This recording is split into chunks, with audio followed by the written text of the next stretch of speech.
Buenos días a todos, un feliz sábado.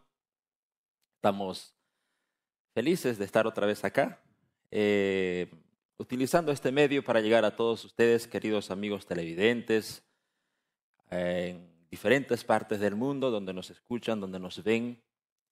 Que el Señor sea con nosotros, el Señor les acompañe también allá donde estén.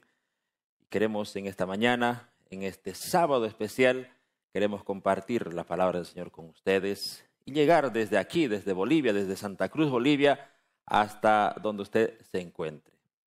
Que el Señor nos bendiga. Quiero en esta mañana compartir algunas palabras de ánimo para ustedes, porque estos días hemos pasado días difíciles aquí en Bolivia.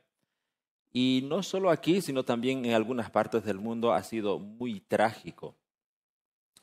En Seúl, en Corea, ha habido un incidente que ha dejado 150 vidas. La mayoría de ellos eran adolescentes, eran jóvenes.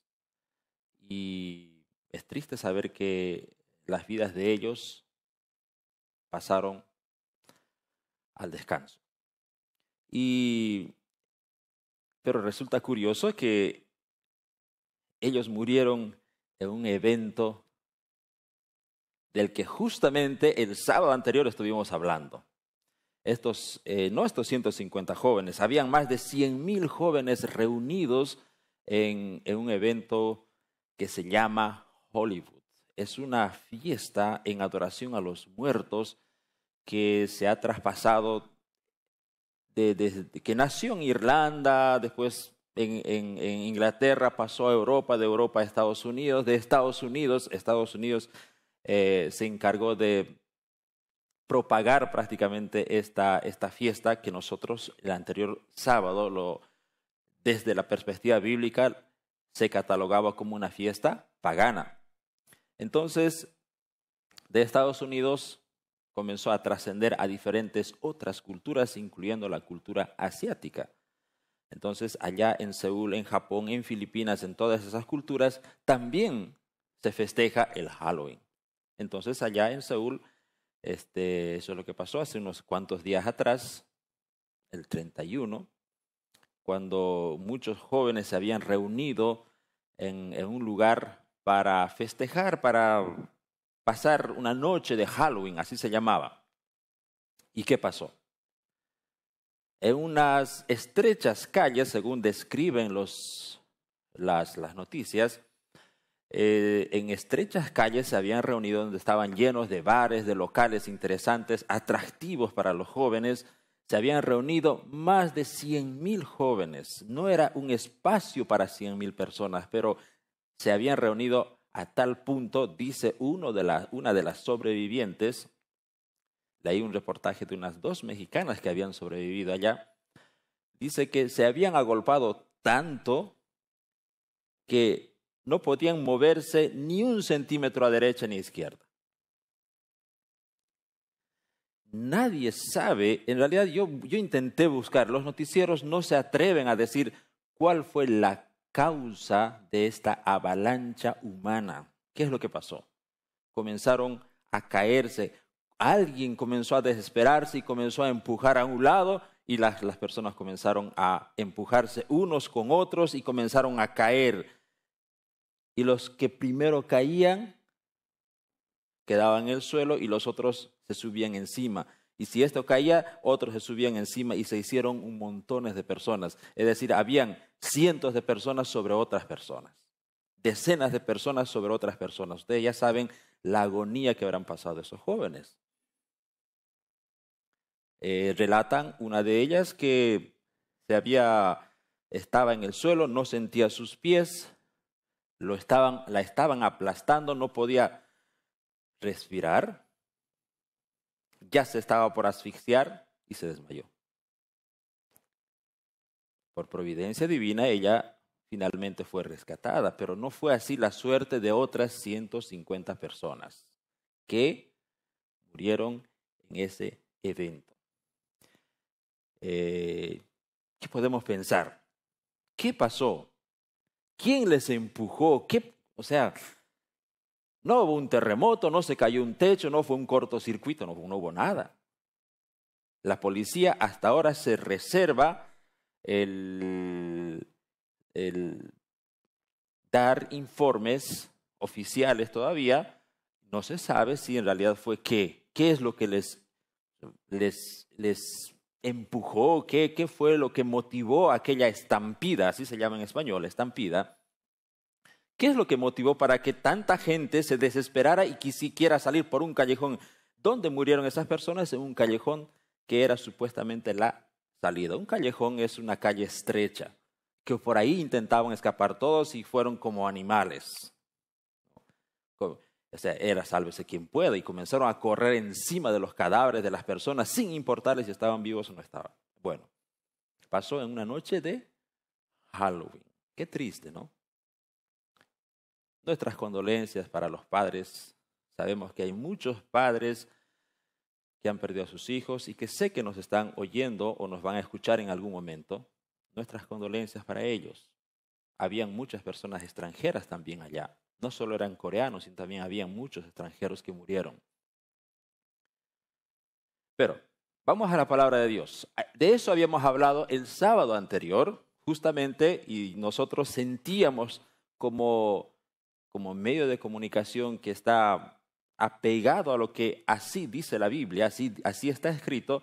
Habíamos dicho que por responsabilidad nosotros teníamos que hablar sobre este asunto y habíamos recomendado que esas costumbres no eran de origen divino, no están sancionadas o apoyadas por la Biblia, más bien tienen un origen oscuro, viene del mismo abismo. Entonces, había una recomendación, voy a hacer un breve repaso porque vamos a dar continuidad a lo que habíamos hablado el anterior sábado.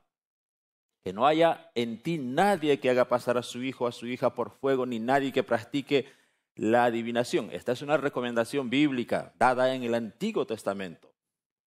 Que no haya sortílego, ni hechicero, ni encantador, ni adivino. Tampoco permitas que alguien se preste a actuar como medium o vidente, ni que invoque el espíritu de los muertos, porque esto es abominación a Jehová. Pero ¿qué significa evocar a espíritus de los muertos? Eso habíamos repasado un poco. Voy a hacer simplemente un breve repaso. Ya esta es la fiesta de Halloween o la fiesta del Día de los Difuntos, del Día de los Muertos, se practica en casi todas las culturas del mundo. Pero todas estas fiestas habíamos dicho que tienen un denominador común, es decir, tienen un sustento ideológico. No digo yo teológico porque en la Biblia no hay nada, pero sí un sustento ideológico. ¿Qué es? Que el alma no muere, que el almita se desprendió de su ser querido, se va a vagar por ahí y en el Día de los Difuntos él viene a visitar. Ese es el sustento ideológico. Por eso existen estas teorías también del purgatorio, que cuando un almita que se portó más o menos bien, pero no fue tan buena tampoco en la vida, entonces va ¿a dónde? Al purgatorio, a purgar sus penas, y de allá sí, haciendo un par de misas, haciendo un par de bautismos de los familiares, algunas religiones predican así, se las puede librar del purgatorio. Si fue demasiado malo, bueno, ya pues se fue al infierno, ¿no? Habíamos hablado que el origen de todo esto venía no solamente desde Platón, pero Platón fue un griego que conceptualizó al alma y dijo que el cuerpo es la cárcel del alma, ¿ya? Y que es algo inmaterial y que el alma es otro ser incorruptible. Tomás de Aquino se encargó de agarrar la teoría de Platón y introducirlo, mezclarlo con la teología del cristianismo. Entonces, él finalmente dijo que el alma es inmaterial, no es corruptible, por lo tanto es inmortal, y es basado en la teoría de Tomás de Aquino que el catolicismo ahora sustenta esta doctrina que se llama la doctrina de la inmortalidad del alma. Por supuesto que esto viene de más atrás, eso habíamos hablado también en el anterior sábado, en el anterior tema cuando vimos este asunto, ¿no? Cuando Satanás se acerca a Eva y le dice, no vas a morir. ¿Quieres comer del fruto? Cómelo, pero no vas a morir. Cuando Dios le había dicho lo contrario, le había dicho, sí, vas a morir. El día que comieres de ese árbol, vas a morir. Y Satanás siempre es en el lado opuesto, diciendo, no vas a morir. Aquí es donde el hombre, el ser humano, por primera vez creyó en la mentira de Satanás. Qué triste. A partir de ahí tenemos estas teorías, ¿no? Que la persona cuando muere se desprende algo. Eso lo llaman en algunas culturas espíritu, en otras culturas alma. Se desprende y después va, de acuerdo a su comportamiento, al purgatorio o al infierno. Ahora hay otra forma moderna también de sustentar esta teoría de que algo se desprende y que una vez que la persona muere, el alma de la persona va y vaga por algunos lugares. Y si ha sido buena persona, él vuelve a visitarte y eso lo refleja incluso una de las herramientas más eficaces que ha tenido y tiene hoy día el enemigo, que se llama la industria cinematográfica. No solamente Hollywood, hay hartas empresas, hartas líneas que realizan este tipo de trabajos. Por ejemplo, les había explicado, este es un hombre que pierde a su esposa porque se suicida y supuestamente como el suicidio no es bueno, ella va al infierno y este hombre la amaba tanto que era un hombre bueno, que él estaba destinado a ir al paraíso, pero decide intercambiar su suerte para ir a encontrarse con su esposa en el infierno. Eso es lo que creen, que basado en la teoría de Satanás. Satanás dijo, no vas a morir. Y eso se la creen también hoy día la industria cinematográfica. Es decir, se encarga el enemigo de traspasarnos esa misma doctrina dada a Adán y Eva al principio. Aquí, igual, entre dos mundos, esta jovencita pierde a su novio y el novio supuestamente viene a la visita y él charla. Aquí, en esta otra película, es otro joven que pierde a su hermanito y, bueno, él no acepta la muerte de su hermanito y lo visita en el cementerio y ahí finalmente lo ve a su hermanito y juega todas las noches con su hermanito hasta que conoce a su novia y no sabe cómo conciliar esas dos situaciones. No sabe si decirle a su novia. Él tiene que decir entre jugar con su hermanito o seguir con la novia. Esa es la trama. ¿Pero cómo se llama eso?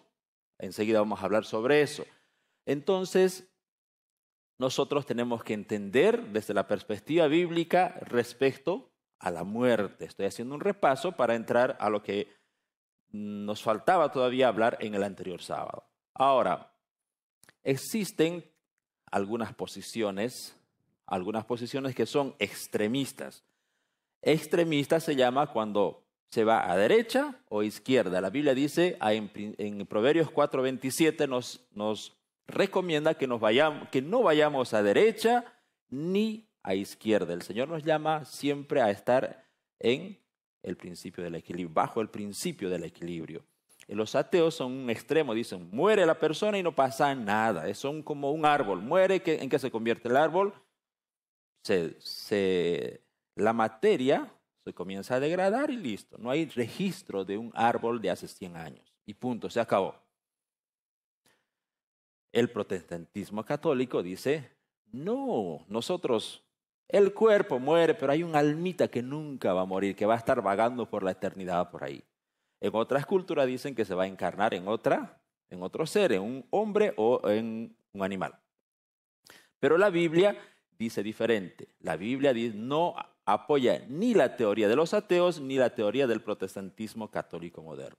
¿Qué dice? El alma es la misma vida y el alma muere. Vamos a ver eso. Ya habíamos visto, ¿no? ¿Cuál era la interpretación de la Biblia respecto a alma, cuerpo y espíritu? Habíamos visto también que el alma en la Biblia, en la cosmovisión hebrea, el otro día me preguntó un hermano, me dice, hermano, ¿por qué? ¿Por qué tanta preferencia al mundo hebreo? ¿Por qué hay que estudiar la cosmovisión hebrea? Por una razón obvia. Porque Dios se revela a los hebreos con su palabra para que a partir de los hebreos ellos iluminen al mundo entero. Es decir, y Dios tuvo que hablar en el lenguaje hebreo, respetando su cultura, su experiencia de vida cotidiana.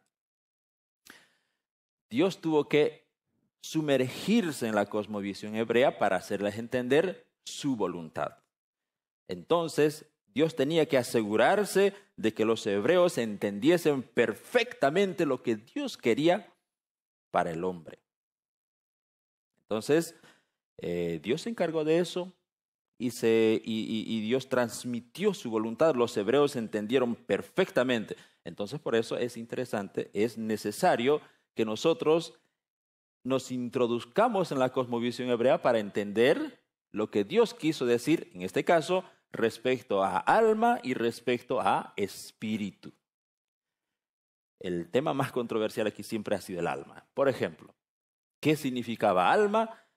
En el hebreo, en el Antiguo Testamento, casi todo el Antiguo Testamento está en hebreo, en el Nuevo Testamento en griego. En hebreo, alma era nefesh, en griego era suje. ¿Cuál era la connotación de alma para la cosmovisión hebrea? Es decir, ¿qué entendían los hebreos por alma? Ellos no entendían como los occidentales entendemos hoy. Ellos se entendían diferente. Ellos decían, ok, cuando hablamos de alma estamos hablando de criatura que respira. Cuando encontramos una palabra alma en la Biblia, tendremos que, dependiendo del contexto, de lo que dice antecitos y después, tenemos que entenderlo como vitalidad, aliento, alma, anhelo, ánimo, antojo, persona, querer, ser, vida, voluntad, refiriéndose al libre albedrío. Entonces, en el Nuevo Testamento de la misma forma. Y habíamos visto varios textos cuando mencionan alma, simplemente estaban refiriéndose como al alma, como la misma vida o como el asiento de las emociones del ser humano. Cuando dice, no temáis a los que matan el cuerpo, mas el alma no pueden matar. ¿A qué se estaban refiriendo cuando dice el alma no pueden matar? No se estaba refiriendo Dios, al hablarle a los hebreos, diciendo que tu alma es inmortal. No, les estaba diciendo simplemente ¿a qué? Que tu alma, quiere decir, tu anhelo, tus anhelos, tu voluntad, tu ser, tu persona, tu personalidad, nunca la van a matar. Es decir, Eduardo Merlos muere, el recuerdo queda. Ustedes me van a recordar cómo fui y punto. Entonces, a eso se refería. Tus registros quedan. A eso se refería. Bueno, sigamos. El espíritu, ¿a qué se refería? Bueno, era para el hebreo ruach, en el griego neuma, de ahí viene neumático, ¿ya? Que significaba corriente de aire, es decir, respiración, soplo, brisa, alma, racional, mentalmente, es decir, mentalmente, hablando desde la perspectiva mental, disposición. También en algunas partes se refiere al Espíritu de Cristo, al Espíritu Santo, etc. Entonces, ¿qué era para los hebreos? ¿Qué significaba cuando ellos hablaban espíritu? ¿Qué significaba para ellos? Significaba simplemente que el hombre tenía una capacidad que Dios le había dado a él para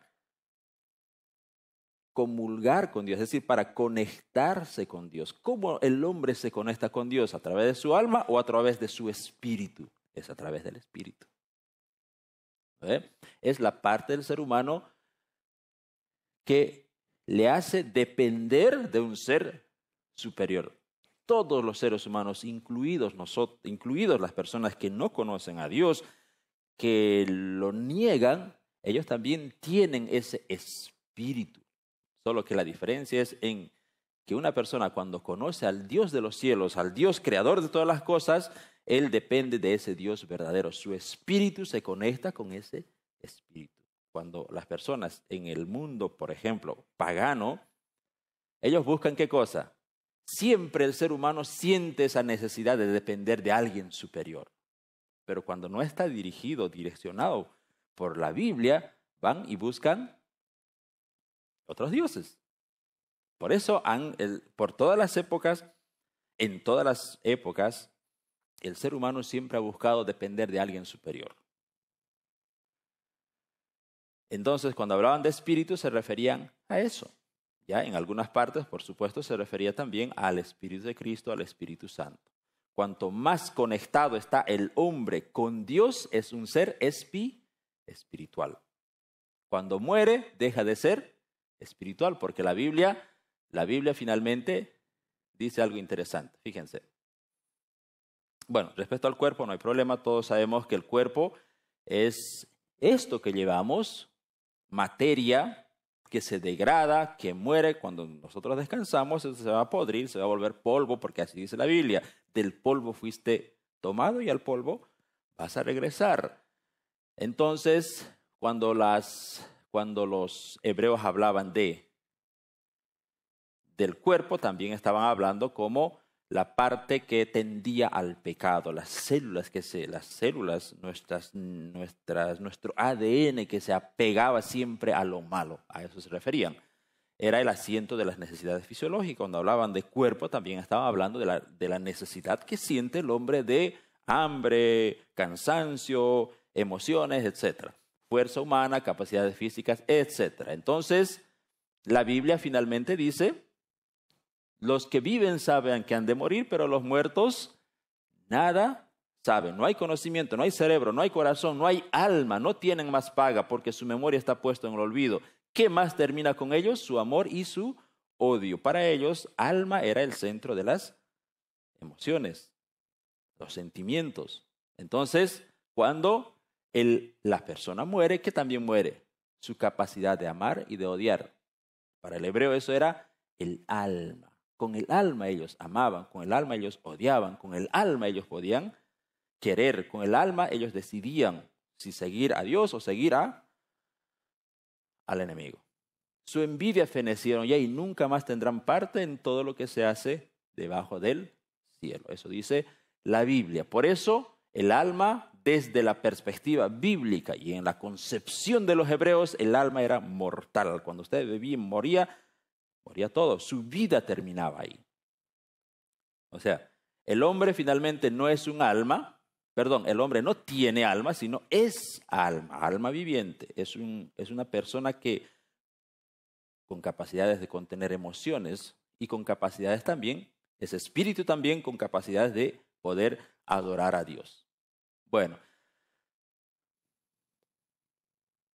finalmente, pues Satanás nos vendió esta idea de que el alma no muere, pero la Biblia dice que sí muere, que no hay un ser desprendido afuera. Por lo tanto, esto no tendría un sustento bíblico, estas actividades, estas fiestas. Finalmente, no permitas que alguien se preste a actuar como médium o vidente, ni que invoque el espíritu de los muertos. Esto va mucho más allá todavía.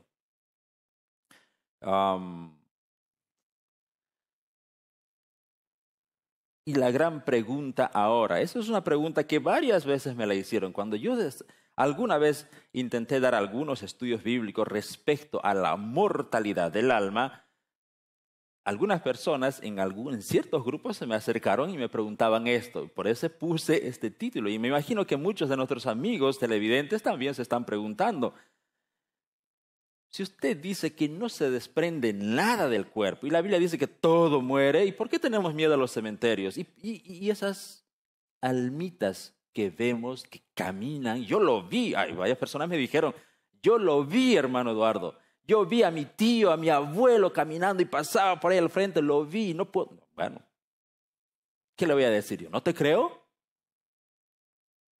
A ver, hay gente que habla con sus seres difuntos. Es más, hay personas que se prestan para trabajar de agentes mediadores entre los muertos y los vivos. ¿Saben cómo se llaman? Mediums. Y entonces, y usted dice que no pasa nada, el alma muere y no más. Pero ¿y estos de aquí que yo siempre veo? Yo lo vi al fulano, al sultano, especialmente los viejitos, ¿no veo? ¿Qué pasa? ¿De dónde vienen? ¿Cómo? ¿Qué explicación tiene la Biblia para esto? A eso vamos ahora. ¿Se acuerdan de una historia que está registrada en la Biblia está aquí en Segunda Crónicas, no es Segunda Corintios, está mal escrito ahí. Segunda Crónicas, capítulo 11. Cuenta la historia de un rey, el primer rey de Israel, que se llamaba Saúl. Fue elegido por Israel, pero finalmente fue aprobado por Dios. Saúl tenía ciertas condiciones para seguir siendo considerado rey y para que Dios mismo le dé su apoyo permanente. Él tenía que ser simplemente obediente. Y había un líder que lo guiaba, se llamaba Samuel. Y Samuel, el profeta Samuel, siempre le decía: Saúl, no te olvides de cumplir los mandatos del Señor. Sí, no te preocupes. Y siempre era así, pero finalmente Saúl se llena de orgullo y de soberbia, dice la Biblia, que finalmente él decide no obedecer a Dios en muchas situaciones. En una ocasión Dios le dijo: vas a destruir a un país pagano cercano y amalecitas, creo que era. Bueno, entonces, pero él decide y le dijo: no me vas a traer nada de ese país. Ni sus ovejas, ni su ganado, ni oro, ni plata. Tienes que destruirlo todo. Está bien. Llegó allá, pelearon, Dios dirigió la batalla, les regaló una victoria. Todos estaban felices regresando, pero antes de regresar, Saúl mira atrás y ve esa cantidad de manadas de ovejas blancas hermosas y unas vacas gordas, lindas. Hoy diríamos hermosos autos, ¿no? Bonitos, Mercedes, todos brillando. Y veía oro, plata por aquí, por allá. Y cuando ya estaban por matar sus soldados, dijeron: un rato, ¿por qué no agarramos y lo llevamos? Y bueno, finalmente decidieron llevarlo y bueno, fue una desobediencia que Dios no le agradó. Finalmente Dios le dice por medio de Samuel: tú no vas a ser más rey. Y bueno, se enojó, ahí ungen a David y en vez de acercarse y arrepentirse de sus hechos, Saúl se aleja más de Dios y más de Dios en una próxima batalla contra los filisteos. Cuando los filisteos estaban amenazando, esta vez Saúl busca a alguien para que le dé un consejo, para saber si tengo o no tengo que ir a la guerra. No encuentra a nadie. Finalmente él dice: entonces yo voy a orar a Dios, y dice que él ora, y no siente la respuesta de Dios. Entonces dice que va un sacerdote, le dice: quiero consultar al Señor por Urim y por Tumim. Las piedritas brillaban cuando decía sí, no, qué sé yo. Había una manifestación divina. Entonces tampoco Dios lo respondió y se desesperó. Dijo: ¿qué hago? ¿Tengo o no tengo que ir a la guerra? Y andaba por aquí, por allá, desesperado. El Espíritu de Dios ya no estaba con Saúl. Finalmente él dice: ¿qué hago? ¿Qué hago? ¿Qué hago? Y alguien le dice por ahí: ¿sabe qué? Allá por la frontera, en un lugar que se llama Endor, hay una pitonisa, hay una medium. ¿Saben qué es un medium? Hace rato dije, es una persona que sabe hablar con los muertos. Y dice: wow, pero no la habíamos hecho matar a todas. No, pero sobró una ahí. Antes él había hecho matar a todas las pitonisas, las mediums. Estaba allá. Fueron, se disfrazó de persona común, llegaron allá. Finalmente, la pitonisa lo reconoce, le dice: tú eres Saúl, no me vas a matar. No, no te voy a matar, tranquilo, ahora sí te necesito. Bueno, ¿qué quieres? Quiero ver a un profeta que se llama Samuel. Samuel, el profeta de Dios, ya había muerto. Ya no estaba en vida. Pero le dice: a ver, ¿cómo es él? Hace todas sus ceremonias por ahí, por allá, y le dice: ahí viene un anciano. ¿Cómo es el anciano? Un anciano de barba blanca. A ese quiero verlo. Dice Saúl, el rey. Y ahí está la pitonisa y aparece aquí. El anciano, Samuel. Dice, Saúl queda así estupefacto, nunca había entrado con las brujas. Entonces Samuel le dice: ¿para qué me hiciste venir? ¡Ah, qué interesante! Comienza a hablar este ser. ¿Para qué me hiciste venir? Y Saúl le dice: bueno, es que yo estoy desesperado, el ejército filisteo aquí, allá, y nadie me responde, ni Dios, ni por Urín, ni por Tumín. ¿Qué voy a hacer? ¿Y sabe qué le dice este ser? Le dice, lo siento, te portaste mal, vas a morir. Vos, tu familia, tus hijos, todos van a morir. Otro va a ocupar tu trono. Qué triste, ¿no?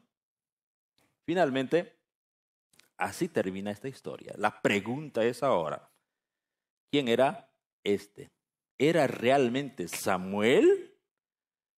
Si nosotros estudiamos esta historia desde la perspectiva de Platón, de Santo Tomás de Aquino, del catolicismo, o desde la perspectiva de todas las religiones paganas, entonces nosotros vamos a pensar que, hay un almita, o sea, su almita estaba vagando y la medium se encargó de traerlo de las oscuridades. Pero la Biblia no dice eso. La Biblia dice que el alma es la vida, el alma son las emociones, el espíritu es la capacidad que tenemos de adorar, de conectarnos con Dios. Entonces, cuando muere, esas capacidades mueren y el hombre desaparece. Entonces, ¿quién era esto desde la perspectiva bíblica? ¿Saben qué? Ahora hay una cultura que se llama una práctica, se llama transformacionismo. ¿De qué se encarga el transformacionismo? Esto también es viejo.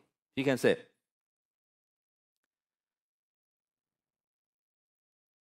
La Biblia, el registro bíblico dice que cuando Eva se acercó al fruto, ¿quién se acercó a hablarle? ¿Fue Satanás? ¿El ángel? No, dice la Biblia que fue una serpiente. Satanás se convirtió en una serpiente, se transformó en una serpiente. Y lo hizo de tal manera, o sea, que Eva jamás sospechó que era el ángel caído, simplemente dijo, wow, qué hermosa. Yo no sabía que este animalito, el más hermoso del paraíso, hablaba, y comenzó a hablar con él, se transformó. ¿Qué más pasó? Fíjense, ¿se acuerdan de Moisés? Cuando él va ante el faraón y tira su vara, se convierte en serpiente. Pero Satanás también, ¿qué hizo? Mis medios también pueden hacer lo mismo, mis magos también pueden hacer lo mismo, dijo el faraón. Y ellos tiraron, arrojaron sus varas, también se convirtieron en ¿qué? ¿Qué era eso? ¿Ilusionismo? No. El espíritu de profecía, Ellen G. White, habla al respecto y dice que no era el simple ilusionismo. Satanás sí tiene ese poder de transformarse en algo. ¿Qué es lo que va a pasar finalmente en nuestros días? ¿Qué pasó entonces en esta ocasión? Si Satanás pudo transformarse en una serpiente, pudo hacer serpientes igualitas al que hizo Moisés, entonces también él pudo transformarse. Engañó a Saúl y engañó a muchas personas de esta forma, pensando que era Samuel. Samuel no estaba aquí. No era el Samuel, esto era el mismo demonio transformado. Y eso es lo que sucede y va a suceder hoy día a través de esta práctica moderna que existe y se llama transformacionismo. A la Biblia dice, a aquel inicuo cuyo advenimiento es según operación de Satanás con grande potencia, hace señales y milagros mentirosos. Estas son operaciones ¿de quién? Y ahora la pregunta siempre va a ser esa. ¿Y esas almitas quiénes son? Si la Biblia dice que las personas mueren, entonces, ¿quién está intentando engañar, distraer al ser humano? La Biblia dice en Apocalipsis 13:13, y hace grandes señales de tal manera que aún hace descender fuego del cielo a la tierra delante de los hombres. Hacer descender fuego del cielo. ¿Se acuerdan de esta historia? La historia de Elías, cuando estaba en el Monte Carmelo, la evidencia de que él era profeta enviado por Dios, realmente era profeta enviado por Dios, era, si yo hago caer fuego del cielo, entonces Dios me ha enviado. Si ustedes, refiriéndose a los profetas de Baal, les decía, si ustedes logran hacer caer fuego del cielo, entonces Dios está con ustedes. La evidencia de que Dios estaba con alguien era fuego del cielo. Esto representaba veracidad. Finalmente, Elías hace su oración y Dios le responde y confirma a Dios mismo que Dios estaba con Elías. ¿Qué va a pasar en los finales de los días? Satanás va a hacer descender fuego del cielo. Intentará probar por todos los medios que sus agentes sí tienen razón, de que el alma nunca muere, de que las almitas que están por ahí son enviados por Dios, de que las almitas que están por ahí que les dan mensajes son de Dios. Finalmente, eso es lo que quiere hacer él. Engaña a los moradores de la tierra por las señales que le ha sido dado para hacer en presencia de la bestia. ¿Qué es el espiritismo? Está basado justamente en esta creencia de que el alma nunca muere o los espíritus andan vagando por ahí. Dice, creencia que los espíritus de los muertos conservan un cuerpo material y que pueden comunicarse con los seres vivos en ciertas circunstancias, especialmente gracias a la acción de ¿quién? De los médiums. ¿Pero qué dice la Biblia? Siempre está en contraposición con lo que Satanás dice o viceversa. Los muertos nada saben. Los vivos saben que han de morir, pero los muertos nada saben. No tienen más paga, porque su memoria está puesta en el olvido. También su amor, su envidia fenecieron ya. Son como un ladrillo inerte. No piensa. Imagínense, un ladrillo piensa, no. Un ladrillo ama, odia, no. Así. La Biblia dice, del polvo fuiste tomado y al polvo vas a regresar. Y nunca tendrán parte en todo lo que se haga debajo del sol. Mira lo que dice este párrafo inspirado. Interesante. Cómo Satanás sigue trabajando hoy día, sigue acercándose a las Evas y Adanes modernos diciendo, no vas a morir, tranquilo, vos disfruta de la vida. La vida es para disfrutar, morir como sea, pero porque después allá, cuando te vayas, cuando te mueras, vas a ir a un purgatorio. De allá tus parientes pueden hacerte misas, te pueden rescatar. Sigue mintiendo a la gente. Es más, sigue diciéndoles cosas como estas, lo que les comenté al principio. El príncipe de las tinieblas que por tanto tiempo ha estado empleando los poderes de su inteligencia superior en la obra de engaño, adapta hábilmente sus tentaciones a los hombres de todas las clases y condiciones. A las personas cultas y refinadas les presenta el espiritismo. ¿Qué era espiritismo? La práctica de hablar con los muertos. Les presenta el espiritismo bajo sus aspectos más sutiles e intelectuales. Yo les apuesto que a ustedes, no sé, muchos amigos televidentes dirán, pero yo jamás iría a hablar con un muerto, ¿cómo no? ¿Usted tiene miedo de hablar con un muerto? Pues sí, Satanás sabe de eso. Pero se le va a presentar de muchas otras formas. ¿Sabe? Yo estaba leyendo una revista interesante de una persona que había practicado el espiritismo y después se convirtió al cristianismo. Ella cuenta su historia. En una de las partes ella dice, el espiritismo usted lo va a encontrar en todas partes. ¿Pero cómo? Si usted se va al bosque, a la montaña, ahí donde todos son gente simple, de poca lectura, más ingenua, él está allá en forma de brujas, hechiceras, no sé cómo se llama acá, o en otros países. Si usted va a la ciudad, allá en la ciudad no está la bruja con bastoncito chueco y nariz grande, no está ahí en la ciudad. ¿Dónde está? Está en la persona de las consejeras, consejeros espirituales, con su bolita cargadito de naipes, ahí está en la ciudad. Y si usted quiere entrar a un entorno social más selecto, ahí ella dice, en las casas doradas, yo me imagino Las Vegas, por ejemplo, ¿cómo está ahí? Dice que en esos medios, quizás ustedes no conocen, pero en esos medios, ella cuenta su experiencia y dice, en esos entornos de clase más elevada, de científicos, de gente que es muy escéptica a ciertas culturas, Satanás se presenta de otra forma, como personas. Él viene como persona elegante, no él mismo, sino personificado en un ser que murió. Viene, les habla, les da consejos en los entornos políticos. Dice ella que él, Satanás, se presenta personificado en una persona que murió y les dice, ¿sabe qué? Tienen que hacer esto, tienen que hacer aquello. A los ricos, cuando están con su dinero, su inversión en riesgo, ellos van, se acercan a los salones dorados, una persona muy elegante invoca a los espíritus y ese espíritu supuestamente superior de otras épocas viene y les dice, haz esto, no hagas aquello porque en este negocio te va a ir mal y aquí te va a ir bien, etc. ¿Dónde está Satanás?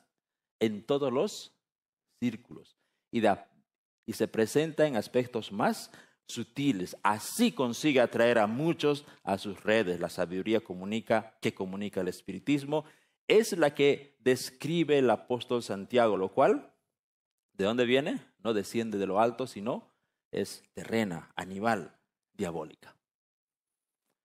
La gran pregunta para finalizar. ¿Qué queda después de la muerte?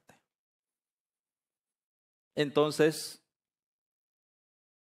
si el hombre muere, entonces somos como desde la perspectiva bíblica, somos como una maderita que finalmente es cortado, se pudre, se desintegra y queda polvo. ¿Así somos el ser humano? En cierto sentido, sí. Pero hay algo que queda registrado. ¿Cómo se llama? Interesante. La Biblia dice en Apocalipsis 20:12, miraba yo, fueron puestos tronos y un anciano de días se sentó. El tribunal se sentó en el juicio y los libros fueron abiertos. Tomen en cuenta esto. Hay unos libros que fueron abiertos. ¿Qué había en esos libros? Aquí en Apocalipsis dice, los libros fueron abiertos y otro libro fue abierto, el libro de la vida, y los muertos fueron juzgados según sus obras, por las cosas que estaban escritas en los libros. Hay algo interesante que aquí tenemos que aprender. Que el ser humano, mientras vive, escribe un registro de vida allá en el cielo. Es decir, hay ángeles allá en el cielo que están escribiendo nuestro registro de vida. ¿Cómo estás viviendo? ¿Qué estás haciendo en vida? ¿Qué estás pensando? ¿Qué estás planificando? Así dice el conflicto de los siglos. ¿Qué estás intentando hacer? ¿Cuáles son tus objetivos? Todo está registrado, dice, con tanta minuciosidad. Todo está registrado. ¿Dónde? Según la Biblia, en los libros.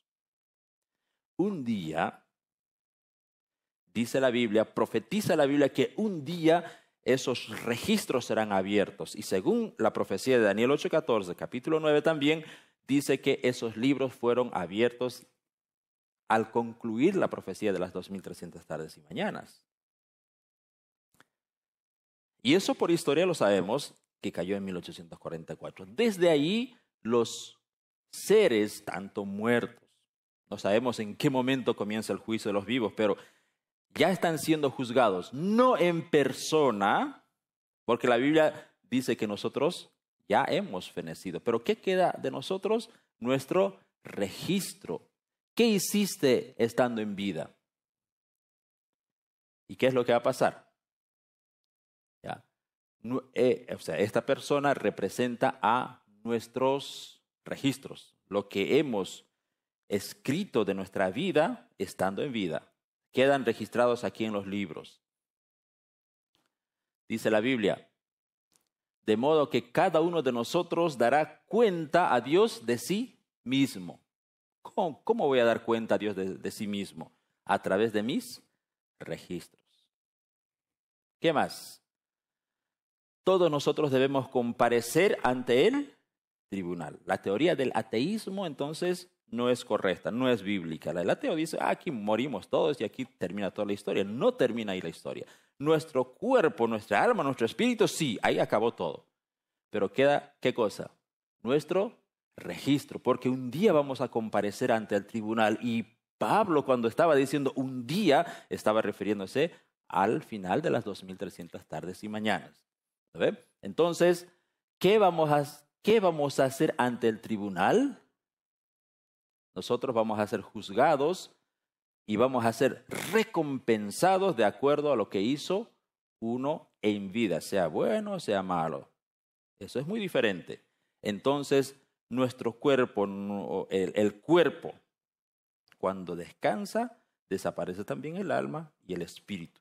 Porque nosotros somos alma y nosotros somos espíritu y somos cuerpo. Y cuando descansamos, todo termina ahí. Finalmente, queridos hermanos,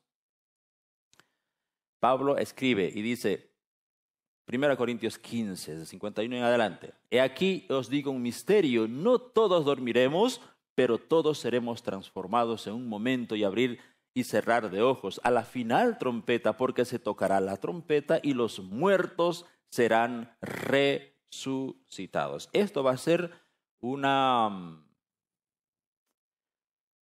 evento que le compete única y exclusivamente a Dios. Los muertos van a ser resucitados porque Dios sí tiene poder de resucitar, de crear de cero. Adán lo hizo de ¿qué? Del polvo de la tierra. Dios sí tiene capacidad de crear, de resucitar. Lo demostró Jesús estando aquí en la tierra y también durante la historia bíblica.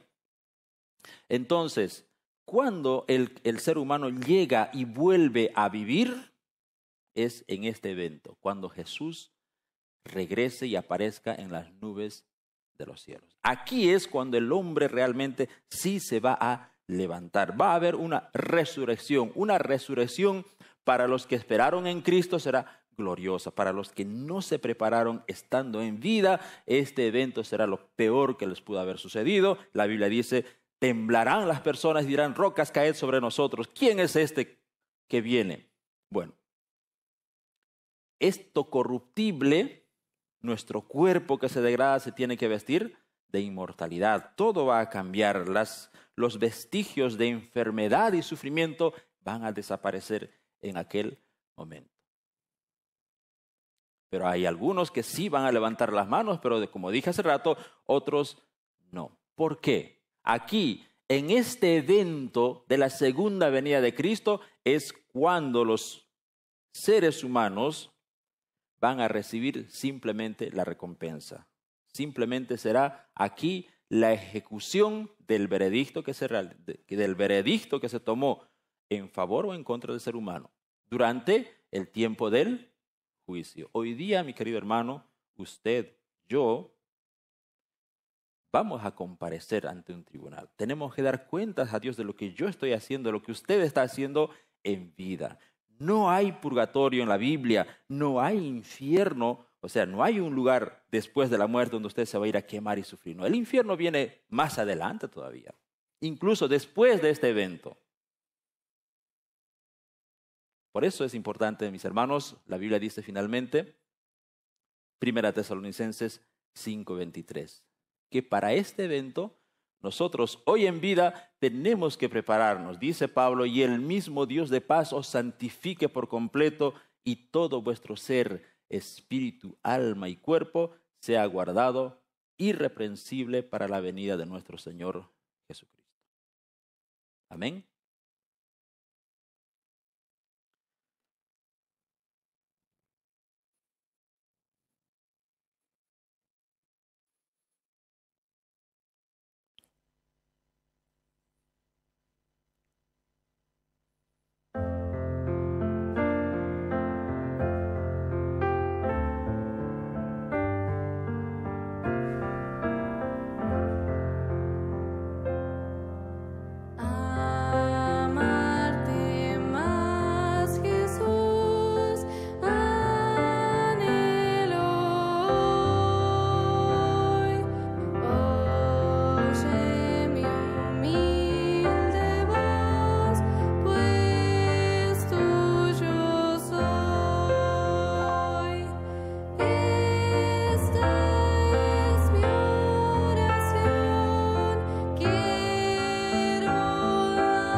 Hay un evento para el que nosotros tenemos que estar preparados. El consejo de Pablo era que todo nuestro ser entero esté preparado. Espíritu, alma y cuerpo. El alma quiere decir, tienes que acercarte a Dios y amar a Dios con todo tu cariño. Tienes que sentir afecto, tienes que deleitarte en Jehová. Eso se aprende, se hace con la experiencia permanente con aquel con quien andamos de forma constante. Usted tiene que aprender a andar con Cristo, tiene que aprender a pegarse a Él en espíritu, no se contamine con otras ideologías, estudie la Biblia, ore al Señor y el Espíritu Santo sea quien ilumine su mente, su corazón, para que su espíritu no se corrompa, no se contamine, su capacidad de adorar a Dios se mantenga en pureza. Y nuestro cuerpo, cuida su cuerpo.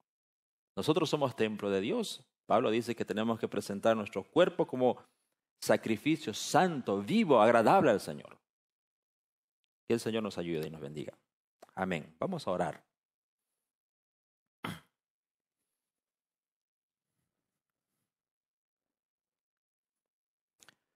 Padre nuestro que estás en los cielos, te damos gracias, Señor, porque nos has dado la oportunidad de escuchar tu palabra. Gracias, Señor, por los mensajes, por las advertencias que nos das, por tus consejos, por tus amonestaciones. Te damos gracias, Señor, por tu paciencia para con nosotros. Gracias también te damos, Señor, por nuestros amigos televidentes, por todos aquellos que nos siguen en las redes sociales, en Canal Abierto. Queremos pedir una bendición especial para ellos, especialmente, Señor, para aquellas personas que están confusos respecto a la naturaleza del alma. Tú nos has enseñado hoy, Señor, que nuestra alma y nuestro espíritu son mortales así como es nuestro cuerpo.